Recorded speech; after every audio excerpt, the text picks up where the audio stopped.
Tonight's special segment, the multi-million-dollar plan to honor Michael Jackson with a museum in the town where he grew up, and questions about the project's future. ABC 7's Cheryl Burton here with that story. Cheryl? Ron and Kathy, in the 2 years since his death, plans have been in the works for a museum complex to honor Michael Jackson in Gary, Indiana. But there have been missed deadlines and more promises. And now the site that's been set aside for the project is still an empty field.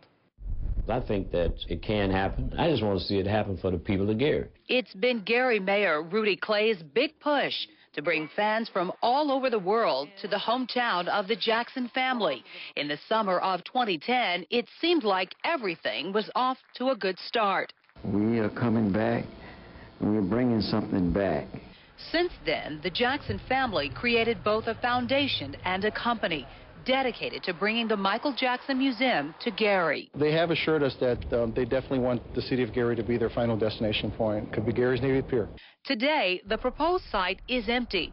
Instead of the Michael Jackson Museum, there is an abandoned stadium, empty fields, and a city golf course. For this 186-acre site, project organizers still have big dreams. This is a destination, worldwide destination, that people will come from all over the world. Simon Sahuri works for the Jackson family, leading the effort to create the Michael Jackson Museum complex. Now, in addition to the museum, he is planning for a performing arts center, a light rail station, and an amusement park. Sahuri also wants to create student dorms for the nearby branch of Indiana University and carve out a piece of the land for a potential land-based casino. The first phase most probably is going to cost about $300 million. So far, no donations to the project have been reported on the foundation's federal tax forms. Sahuri says he has interested investors but would not disclose any names, saying that despite not actually raising any money, he has promises. Promises, but no money. While he expects a new preliminary master plan in 4 to 6 months, he's still unclear as to how long it will actually take to build the site. I don't think it's going to be 10 years and 15 years, and I would like to see it while Mr. Jackson is still alive. It sounds like they have big plans. Gary Mayor-elect Karen Freeman Wilson ran on a specific plan to revitalize Gary she called the blueprint.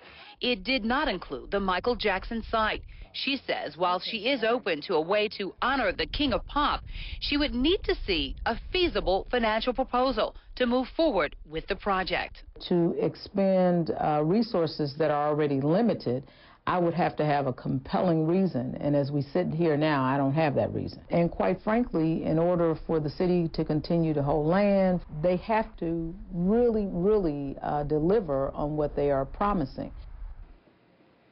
The Jackson family missed deadlines to set up a non-for-profit corporation that city officials originally wanted to donate the land to.